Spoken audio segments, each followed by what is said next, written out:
Welcome to Healthy and Wealthy Conversations, where we discuss everything that leads to health and wellness for your whole spirit, soul, mind, and body.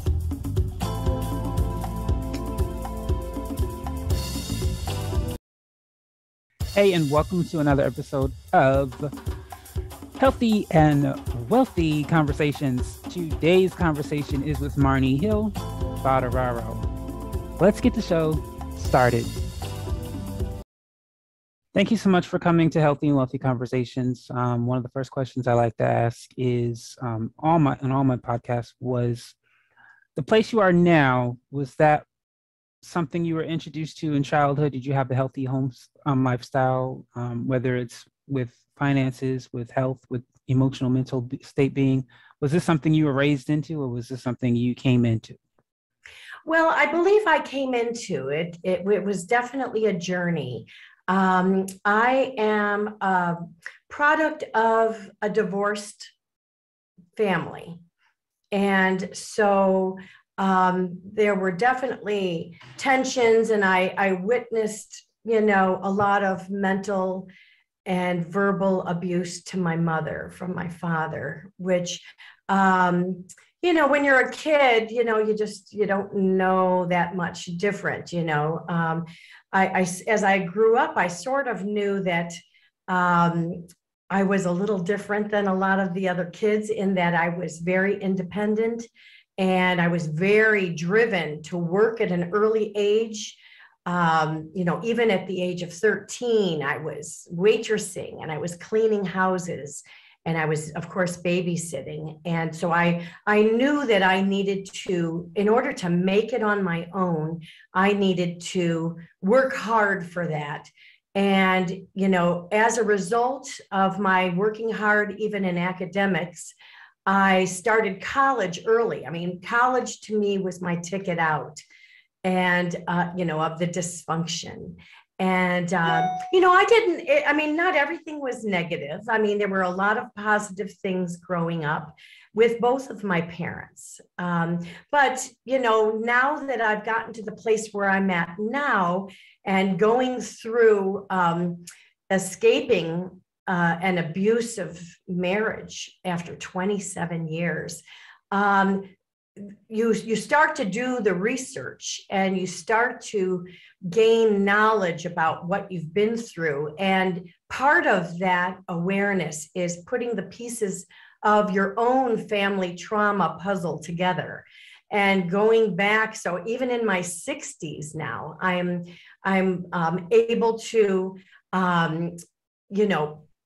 put some of the pieces together and realize what was healthy and what was abusive, and get myself to a really, really good place. I mean, it was definitely a journey, but now I'm living a beautiful life in the Caribbean. I'm very happy. When at one point I had lost everything, when I chose to divorce my abuser, thinking our home was paid off and that type of thing. It was not. He was not an honest person. And, it was in foreclosure. And then when I wanted to go to the bank to get money to try to take care of my then adult children and myself, finances were all depleted. And then, of course, when anyone who has gone through a high conflict divorce, even with no minor children, knows that, your money just gets depleted with all the legal costs, especially when you're dealing with an abuser who obsesses over you, who won't let you go. In fact, I filed for divorce in 2013 after 27 years, and my ex is still taking me to court to try to get pension money or this or that. I mean, they just don't let go. So you really have to be a strong person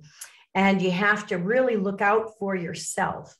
And, so the journey has been a challenging one, but I have chosen to handle this journey with love, goodness, compassion, forgiveness, and just with a goal of wanting to live a happy and peaceful life.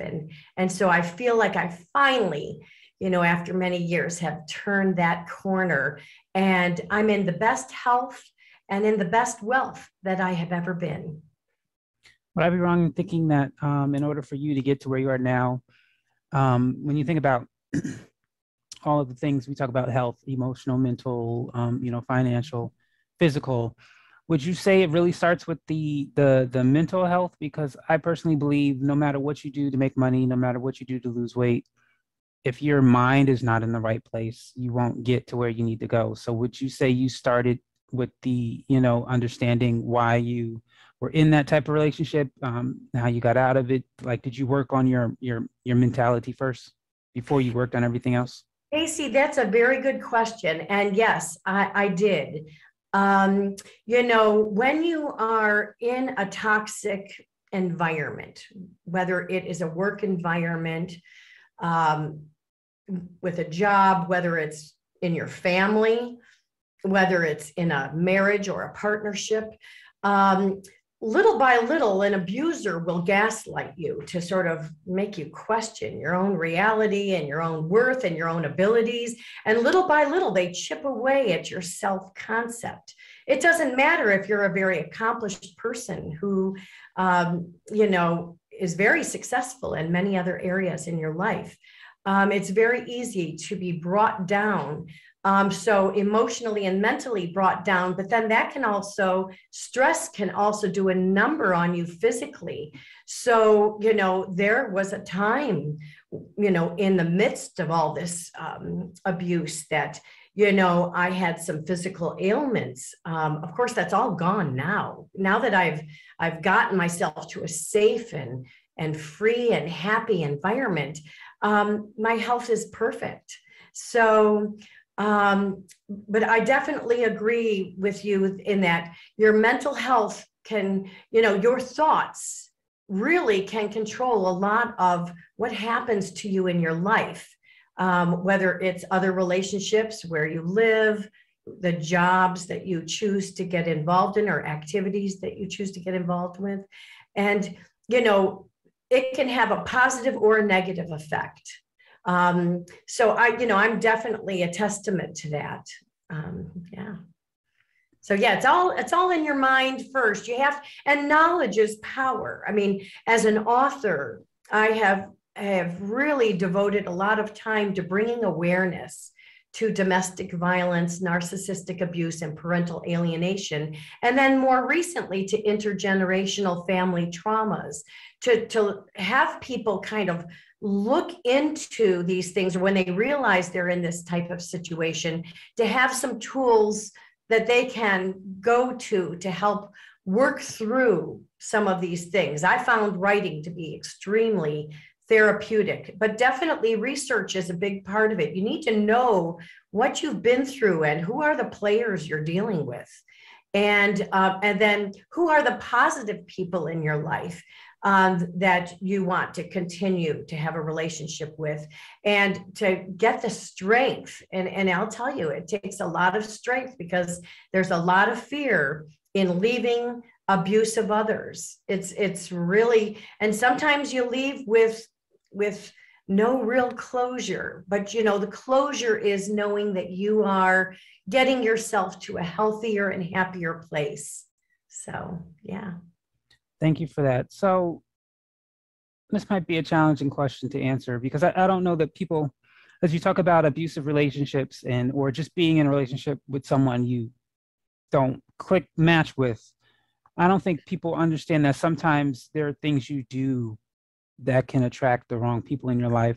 And so first, what does narcissism mean? How do you identify it? And how can someone change themselves? Because you can't change people. How can someone change themselves so that they don't attract those kind of people? And that is one of the biggest things that has helped me to realize that I cannot change, nor do I want to change other people. I can only change myself, and I can only choose to respond to things. I'm learning, it took some tough lessons to learn not to react and try to defend yourself and try to make something work when it really is not healthy and it shouldn't be working. But how we respond to things is very, very important.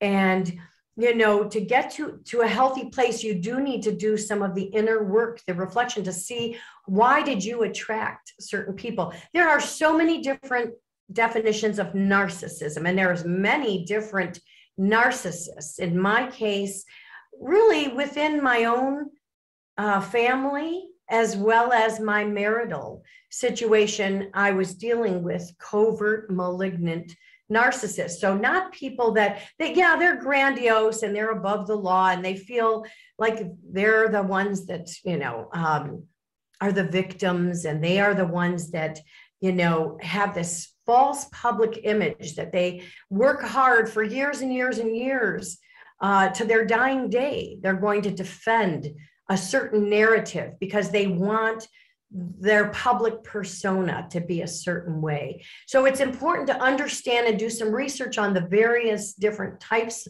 of narcissism, because it's a word that's used a lot and thrown around a lot, but there's actually a lot of specific definitions for that kind of thing. So there are people that they chose you. So I am like a chosen person. At least in the marriage, they look for people that are loving, honest, empathetic, people that will turn the other way when there's some, unethical wrongdoings happening, where you don't question things. You just kind of go along, living life, and then in my case, I stayed in there 27 years because I was busy raising my two children. I was working full time. I was a special ed teacher at the high school level for 35 years in the Chicago suburbs. And 12 of those years, I was an adjunct professor at Northern Illinois University. And that was all before retiring from that very successful and rewarding career and making the choice to move to the Caribbean to live out my life surrounded by nature and, different ethnicities.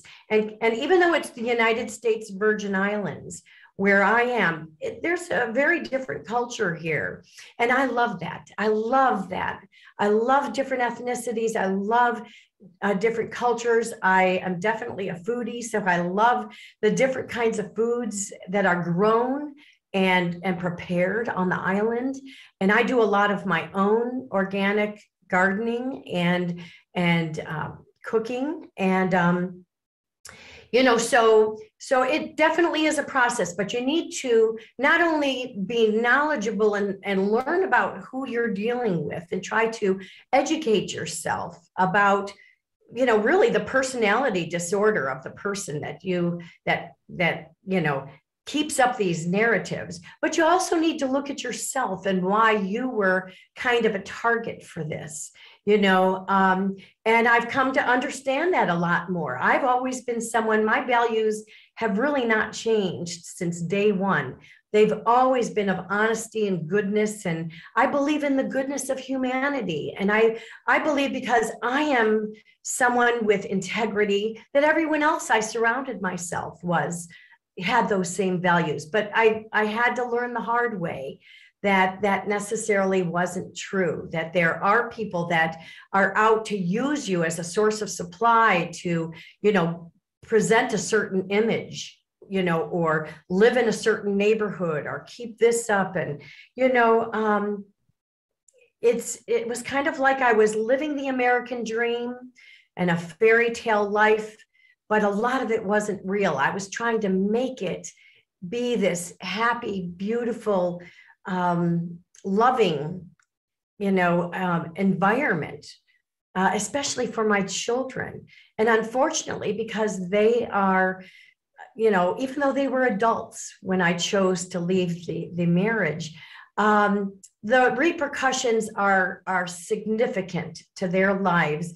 And then, I am also very well aware that parental alienation, even of adult children. So it's almost like people will say, how can an adult child, take sides and then align with the abuser? Well, there's so much research about Stockholm syndrome and independent thinker syndrome or phenomenon, or cults. This is very much like a cult. It's very easy for a very charismatic, abuser that is calculating and malevolent. They've sort of got a plan for how they want this scenario to play out.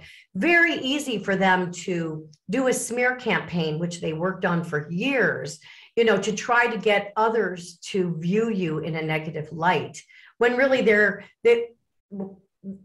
this was filled with lies, like outright lies, as well as just half truths. So it's somewhat believable.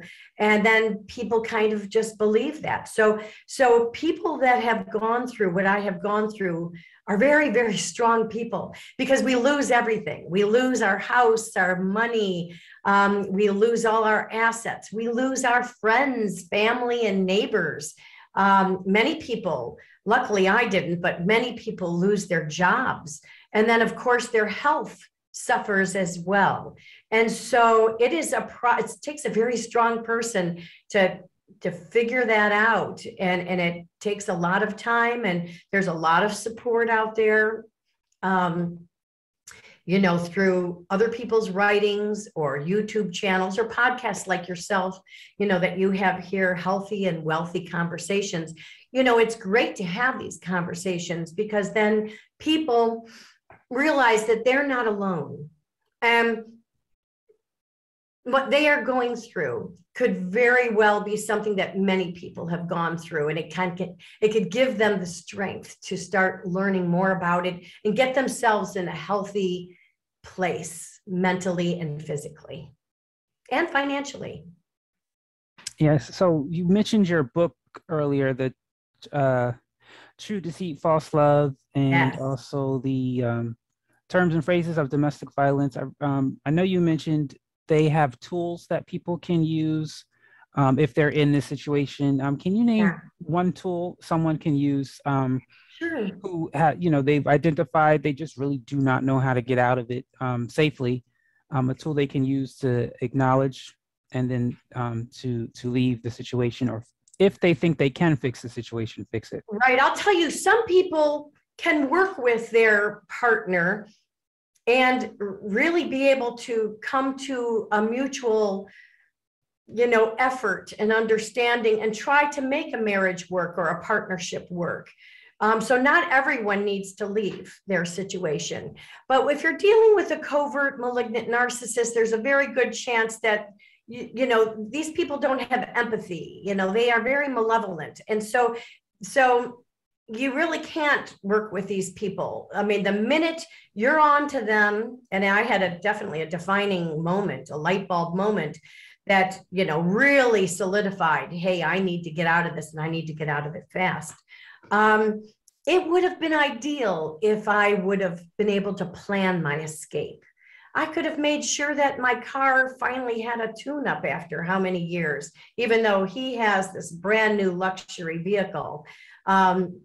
And I had the rundown, beat up family vehicle that was never taken care of. I would have done little things like that, or I would have put some money away, not, knowing I didn't realize I'd be spending, thousands and thousands and thousands. I mean, close to $100,000 to divorce this abuser. And that's with no minor children. So I would have tried to put some of my money away. I was definitely guilty of, handing over my paycheck all these years, and spouses do that. There are stay-at-home dads that take care of the children that might have a side job, and then they turn that money over to their wife, thinking that their wife has, the family interest at heart. But some of these people, they have their own addictions. That's where a lot of money can go. They might even have other families, and that's where some money goes. It's amazing what you find out when you leave some of these abusers. It's like an onion peeling. The truth slowly comes out. But as far as, my book, my first book that I ever wrote was called God Came to My Garage Sale. It's a 2020 Best Books award-winning spiritual fiction. And, actually, spirituality and coming into your own awareness about your life really go hand in hand. So this book, actually, that's the name of my website, godcametoMyGarageSale.com. But that was a start that I knew writing would be a passion. And I knew, and I'd already been previously working on the True Deceit, False Love series, because writing was very therapeutic for me, and it may be helpful to other people.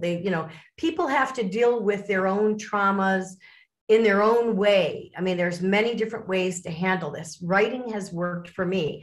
So I have a 4-book series out. This is just the first book, called True Deceit, False Love. And this particular first book has 15,555 terms on domestic violence, narcissistic abuse, and parental alienation. And it was endorsed by some very, very well-known influencers and professionals that really know about this and have found value in what I'm doing. So this first book is just a list of terms. There were so many terms. If I were to try to put in the various definitions of each term or phrase, I mean, the volume would be ginormous, so I didn't do that. And actually, Dr. Sam Vaknin, who is a psychology professor and talks a lot about narcissism, and is very knowledgeable about this. Actually, he coined a lot of the terms that are in this book. People think they use these terms all the time, like gaslighting or scapegoat or going no contact. There's lots of different terms. I mean, obviously, I put in 15,555, but just reading those terms, just reading them could help someone that is at any stage of this awareness,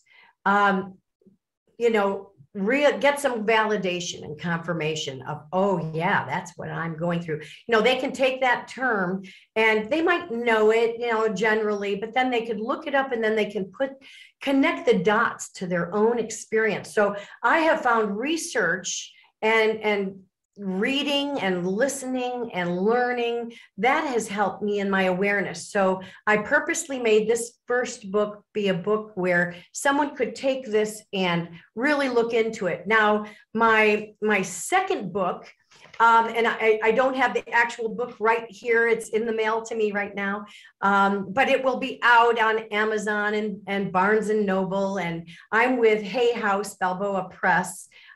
So they can find the whole series will be out, by the time this interview airs.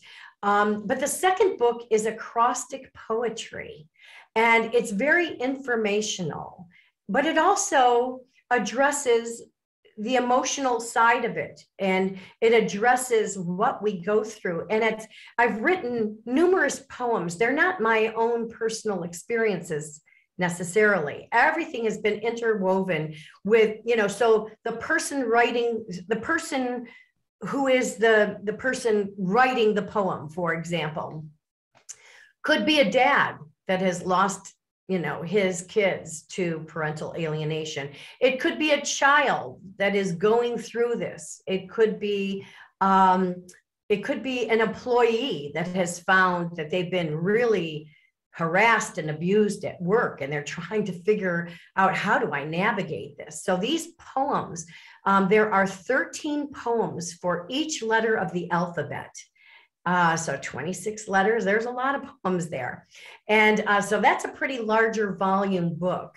And acrostic poetry is very, very, it's something I've done my entire life, where you take a word and, like, if I take the word brainwashing, you write the word vertically, but then you connect, sentences and thoughts or individual words to those letters that make up the word brainwashing or whatever term you're using. So the acrostic poetry is very, very validating, because really anyone can read these and kind of connect the dots to their own experiences as well. And then a more tangible tool is the third book in the series, which is and I've made these bright primary colors. So the third book is red, and it's a survivor's workbook.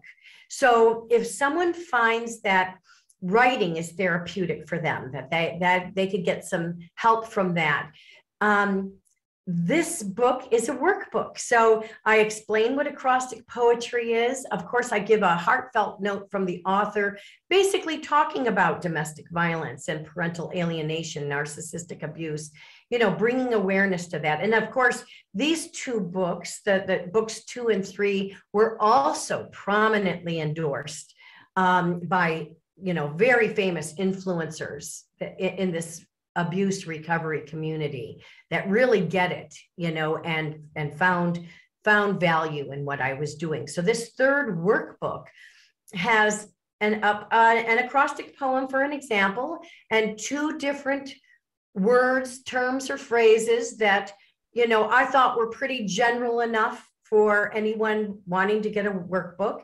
And then there's extra pages after each letter where they can create their own acrostic poetry. So for example, one word in the F's could be flying monkeys.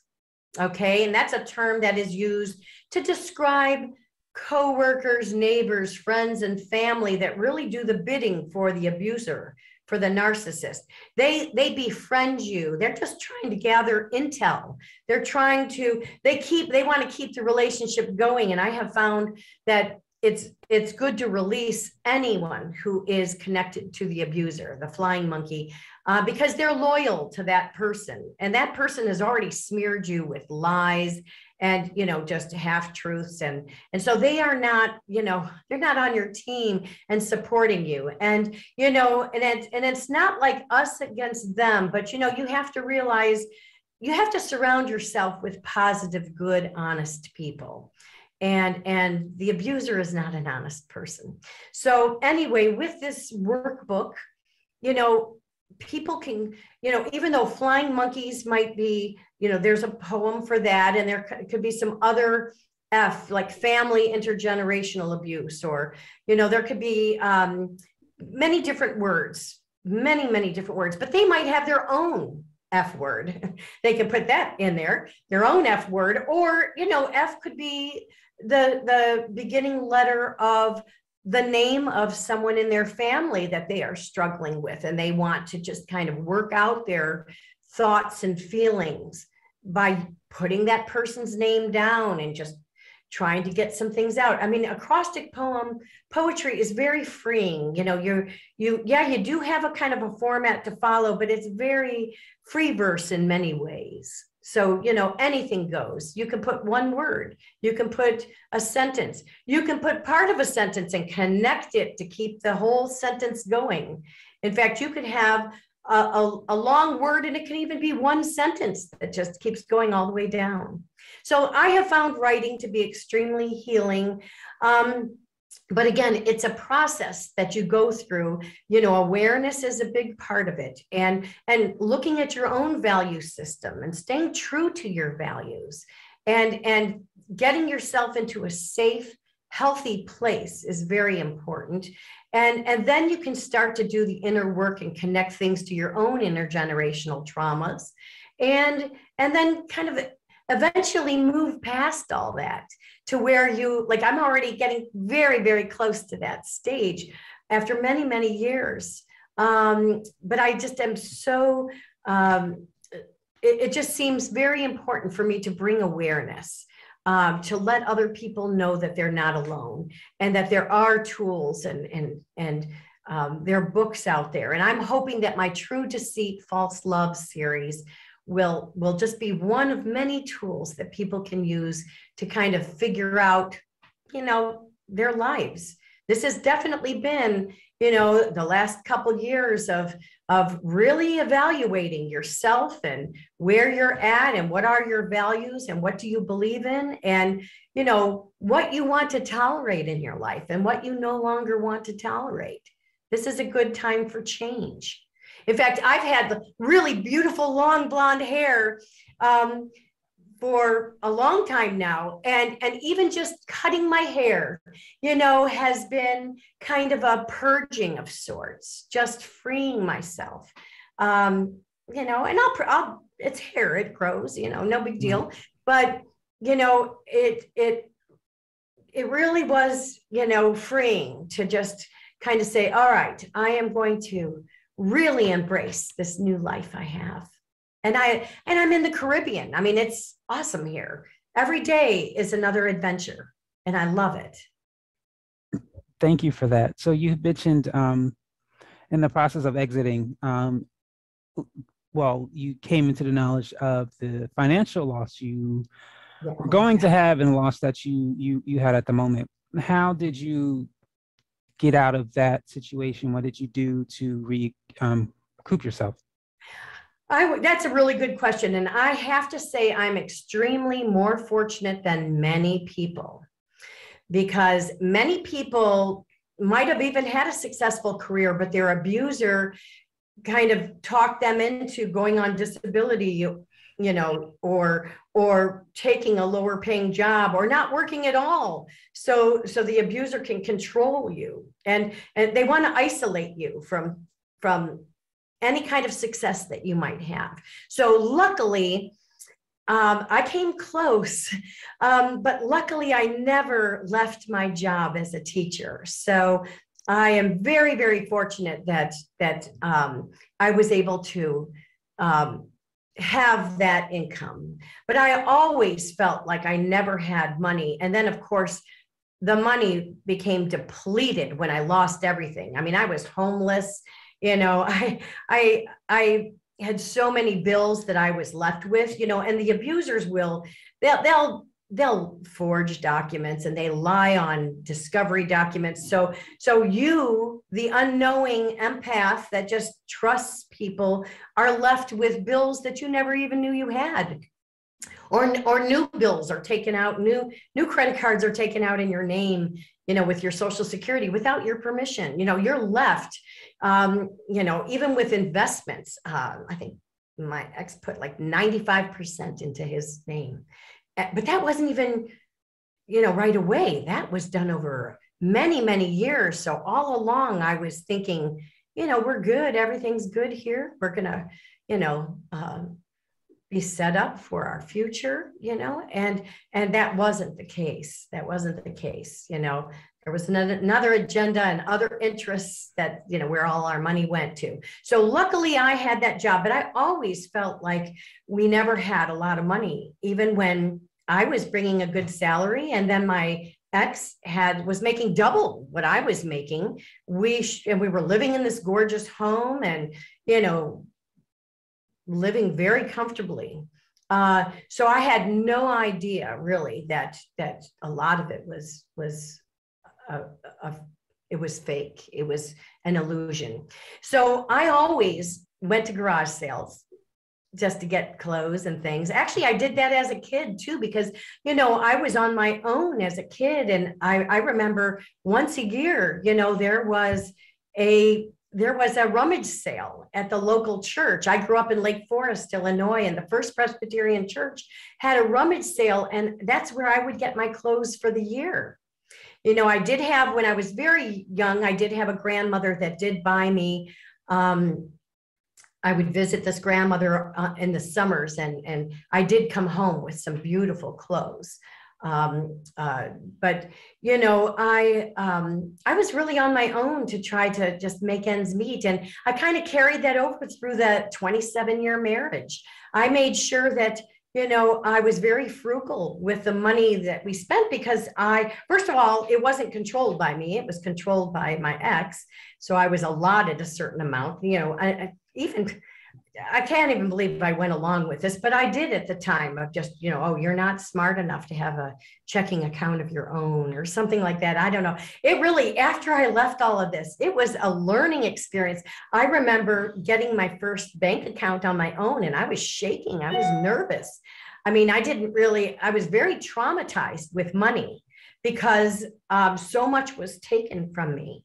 But, luckily I had that job, and I tutored, so after I left, I was able to, put a lot of that money towards the bills that I had to pay. And that took many years to work through.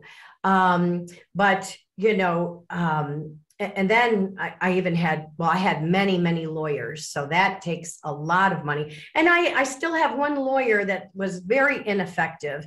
I currently have an excellent lawyer who really understands domestic violence and parental alienation and that type of thing. Really is just someone, all I've ever wanted was just fight for justice, just the truth.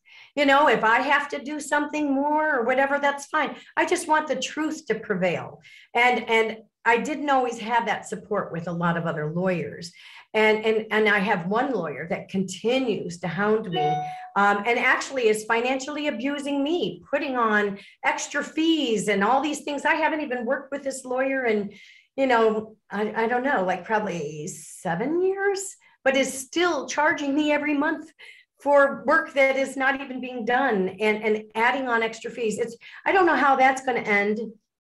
But that was a very ineffective lawyer, a very corrupt lawyer, who I actually went with because he wrote a book on equality and how everyone should, you know, just do the right thing in divorces. But he's so far from an ethical person. And because of his ineffective counsel, I had to hire at least 4 different lawyers to correct mistakes that he made.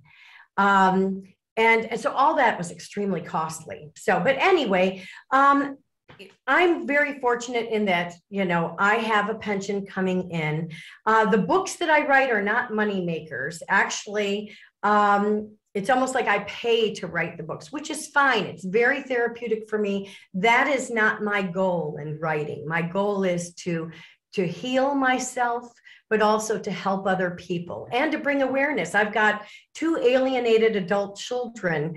I also am writing so that they hear their mom's perspective, even though they should know better. They were with me. Well, I mean, one was very close to me into his 30s, and one in their 20s. They should know better, but you know, they are victims. It's actually parental alienation is child abuse. So unfortunately, they're not getting the honest story of how things are. I don't believe in it. I believe actually that kids need both parents. Even if one is very abusive or whatever, they can try to navigate how they interact. And, you know, if they have some knowledge, they can decide how much or how little they want to interact.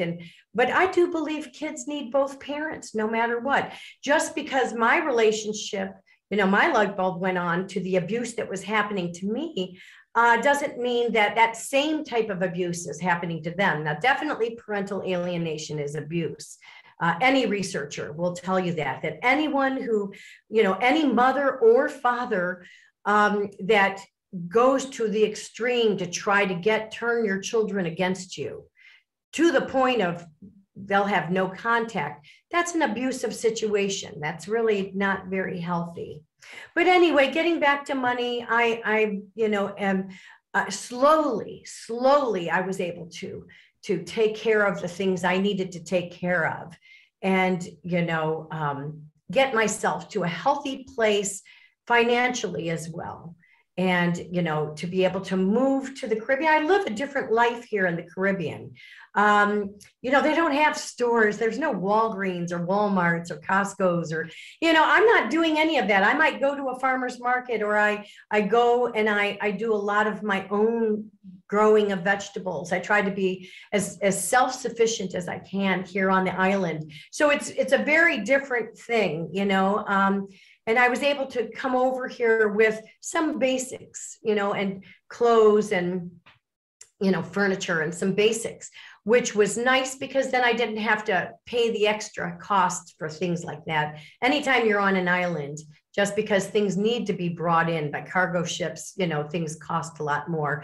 But I am living very, very simply, and, you know, really find I don't need the money that I thought I needed back in my previous life. Wow. So, because you were talking about intergeneration. Yeah. And you would think, you know, as you say, people know better. So if someone, you know, they grew up with their parents' abuse, Sure. and they even saw maybe an aunt and uncle, they saw grandparents, even though there is a sense of they know it's wrong, there's still a sense of this is the way it's supposed to be. And if they don't really, it's really not, I guess you can say it's not their place for people they to mention it in school, to talk about what is a healthy relationship, what is not, what your your parents should or shouldn't be doing. Because of that, most people don't really have knowledge or self-experience of what is healthy. So for someone who may be watching and literally thinks whatever abuse they're going through is normal, how can, what would you help someone say to start signs, I should say, signs that they can acknowledge something is just not right, and how they can get out of it? Very, very good, good comment and question. And this will be very useful to your viewers and listeners, because, here I am 60 years old and I finally am putting the pieces together about my own parents.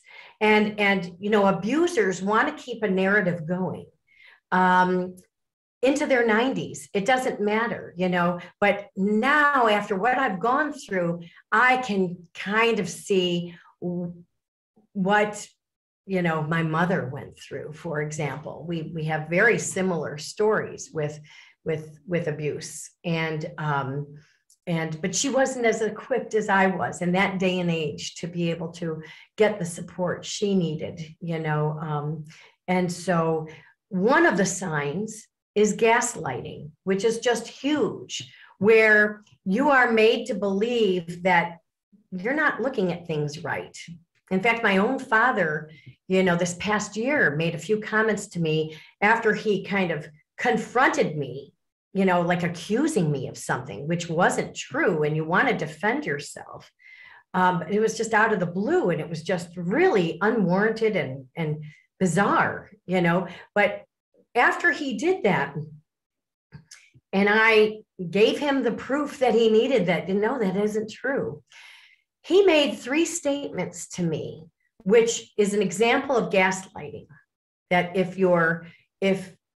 any of your viewers, have a toxic person at work or at home or in their family or a partner that says some of these things, that should be a red flag. And it was a red flag for me. And I since still continued the relationship and even had my dad out here to the Caribbean to visit where I was at. And I still wanted to honor my parents. I still believe in honoring your mother and father, but now I've got it figured out. So a couple of the things that my dad said was, you're too sensitive. So if they say that to you, like you're too sensitive, that should be a red flag. Or you're not looking at this the right way. You're changing this around when really what you saw or what you heard or what you experienced, but they will discount you and say that didn't really happen. And then they'll even say things like, oh, get over it. I didn't mean anything by that. But I mean, that's just like, that's also discounting you. So little by little, they will put you down, that you didn't see what you saw, you didn't hear what you heard, and then they'll even say things like, well, how can you blame me? Like in my dad's case, how can you blame me for having affairs? Your mother was mentally ill, so I had every right to have you can't blame me. And I'm thinking to myself when I heard that, and that was much earlier on, but I was thinking, that's not a good value to have. Right. I mean, you're making excuses for yourself doing something immoral and definitely against, the person you're married to. And no, I can blame you. That's wrong. I've got integrity. And I think when you're a kid too, or even an adult child, you don't want to think bad of your parents. You don't want to think that they had like a malevolent, bone in their body, but they do. Some of them do, and not all of them. And it can be men or women, dads or moms or grandparents or aunties, or, it can be anyone, in the family, or even a close family friend or whatever. But that's a red flag when you're gaslit to believe that you are not seeing things right, and that the gaslighting, that term comes from that 1944 movie called Gaslighting, where in this case, it's the husband who is slowly doing things, hiding the wife's keys or turning down the gas lights, at the time, just really making her very, very confused. So she's like, well, wait a minute, I know I put it here. And then the person will even go so far as to say, hey, I found them. Here they are. I saw you put them there. So they'll go to extremes to get you all confused. And so that is part of it. Isolation is another red flag. If you find that you are slowly isolated from your friends and family or work, or you're not allowed to go out, or you really, after a while, find you have very few people you can call on for support. You're really kind of alone in this. And then after you really figure it all out and realize that you're even more alone, because some people you thought had your back, that were close to you, really didn't. They were very abusive as well, but you were trauma bonded to them.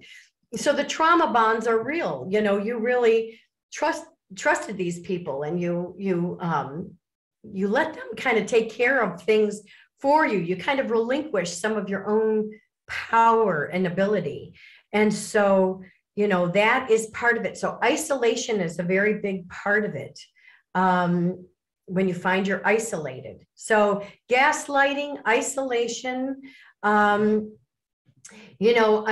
thing is just if you don't feel good, if you feel physically or emotionally uncomfortable and you can't really figure out why, you need to follow your gut intuition, to really say, wait a minute, something is not right here. If something doesn't feel right, there's cognitive dissonance, then something probably really isn't right.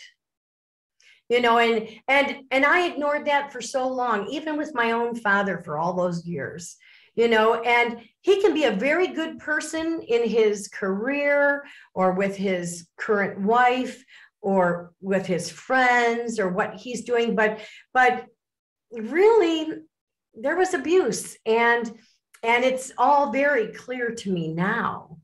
But it really took me going through it myself to really and going back and really doing the inner work and kind of figuring out why was I a target, which is very, very sad in many ways, because, I would have loved to have a happy, honest relationship, but, because my values are what they are, at some point you have to determine for yourself what is healthy for yourself. Do you want to just keep this narrative going? Or in my case, I really want to honor my late mother and let her know that abuse cycle is stopping.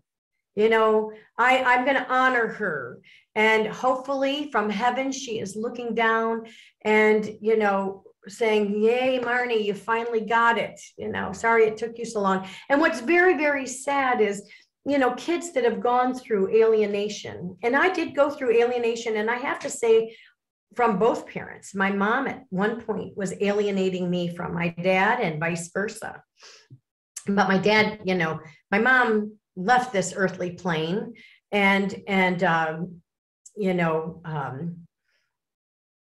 which is very, very tragic. And she purposely wanted to leave this earthly plane with suicide numerous times. And that's something that, victims, when they feel there's no hope or whatever, they just want to, I'm done. I just don't want to live here anymore. I don't want to go through this anymore. And she survived all these suicide attempts. So when she eventually passed, it wasn't due to suicide, but, her heart had already been broken, and, she had already gone through so much that people should not go through, but many do. And many don't talk about it because of the shame and the guilt, and you don't want to hurt another person, you don't want to think bad of other people. But, what's very sad, Casey, for me, with 2 adult alienated children, that it Who knows if they're going to, get married and have children and, follow that trajectory. Who knows? And sometimes it takes doing that. And then many years later, realizing that they were alienated from their own children or going through a tough, breakup with their partner, or realizing someone didn't have their best interest, then their light bulb can kind of go on, but it could be years and years and years. So until, it may be a very sad outcome. I may never really see my children again, which is just so mind-blowing when you are a parent, a dad or a mom who was a great parent, and only did the best for your children, did the best you could with what you had, and, just gave them love and fun and security and hope. And, in my case, I tried to instill, independence for them to be able to make it on their own, where abusers want their children financially dependent on them. They track them. They want to know their whereabouts all the time. They're constantly in their face, just having them report. They almost aren't given the permission to live their own life, and I believe that that's so important for adult children. But, unless these adult children, do a little research on their own or come to some realization, years and years can go by where they don't have a relationship with a loving parent that was targeted and abused. And that person might die. So I might die before my children might ever realize. In fact, my mother died before my full light bulb went on. And, all I can do is honor her right now through writing, through prayer, through also putting an end to some of the generational, abuse, to just say, hey, that was wrong. That was wrong. And I get it now. I'm putting the pieces together. And if I could very easily go along. I could have actually gone along in my marriage for a long time. I could have just kept on going. But something in my own heart and soul said, enough is enough. I don't want to do this anymore. And it's not serving my highest good. And it's not, I need to practice what I preach. I believe in honesty and goodness and compassion. And when you're with some other people that don't have those same values, it's not necessarily a healthy connection or relationship. So it's very sad, but I'm at least in a happy place. I've realized that I can't, just like you can't control other people, I can't control my own children, nor do I want to. I hope that they would sometime maybe want to look up their mother and see that I'm talking about this, or I've written books, or that, I'm kind of sharing the truth of what's happened, so that they could maybe start putting the pieces of their own puzzle together. But everyone has their own journey, and, it is what it is. But at least I know that I'm got myself to a healthy and happy place. And, I'm going to continue to just feel blessed and feel gratitude every day for this beautiful life I've been given. And I believe too, with my fairly newfound spirituality, the last 10 years or so, I really believe that we are spiritual beings having a human experience. And so that maybe we signed up for all these emotions and situations that we have gone through because we want to experience that here on this earthly plane. And I'm getting, I believe that. And so all of this is part of the journey. And if I look at it that way, that the journey can be a beautiful thing, even though there's challenges in the journey, if you choose to handle these life challenges with love, honesty, goodness, and compassion, then the journey doesn't necessarily have to be a negative thing. It could actually be very positive. Yes, it can. Thank you so much for being on the show. I definitely hope and pray that your son will find their journey, and that journey will lead to you, and you'll get a chance to see them before you pass. Right. I've got a beautiful daughter that Yes. I have not seen in almost 8 years. That's So it's well, very heartbreaking. yes. I truly hope that they'll get to their light sooner, and hopefully they'll find the therapy or the book they need to read for them to understand what has happened. So do you have any lasting words to the person out there, whether they're the child of parents who were abusive, or they're in an abusive relationship, or they just got out of a relationship and they're lost? Any words of encouragement you can give them where they can start their journey to healing? Well, definitely tune into wonderful podcasts like yours. So, Casey, you offer a wonderful platform to have these kind of conversations. And there are others out there that do that as well. So I would say research and knowledge is power, because it provides you with some of the tools and information to realize you're not alone, and that other people have gone through this, and you can see how other people have navigated their recovery. And to know that it's a process. I just am healing from a broken wrist. I was over Christmas helping a drug addict, and got kicked, and my wrist was broken. And so bones can heal, but and I'm on the healing path with that. But our hearts and our minds take a lot longer to heal. It's definitely a process. It's not like, oh, I can just get over this. There's a lot to the recovery. So I would say, knowledge is power. Take a look at my True Deceit, False Love books, my book series, but also look at some of the other resources that are out there, whether it is a YouTube channel, or whether it is someone's blog, or whether it's someone's book, or a talk show or something where they're addressing some of these topics. Pay attention, and try to connect the dots to your own experience. But I would also say that one thing that has really helped me is get yourself physically healthy. So if you can, eat organic foods and get restorative sleep, and exercise in a way that is comfortable for you. I'm in the Caribbean, so I swim in the ocean almost every day, and I work hard on our property. We have many acres in the rainforest. And so, I'm very active. So take care of your body. So that's very, very important, to get your body in a healthy place too.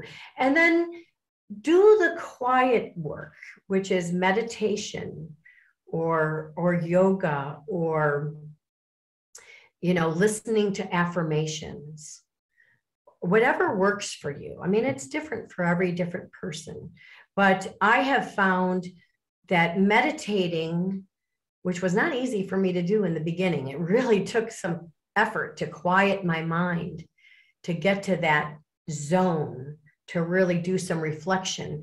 But that can help you really evaluate your situation. And then nature, God's beautiful earth is just a wonder in itself. Not a day goes by that I am not absolutely amazed by an animal, a plant, a rainbow, just even the breeze.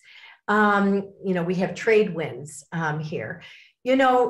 Get out in nature. Even if you're in a part of the world where it's very cold and snowy and stuff, get out, get some fresh air, and take care of yourself. So physically and mentally, take care of yourself while you're doing the shadow work, the research, to kind of learn what you've been through and where you want to be. Have goals for yourself.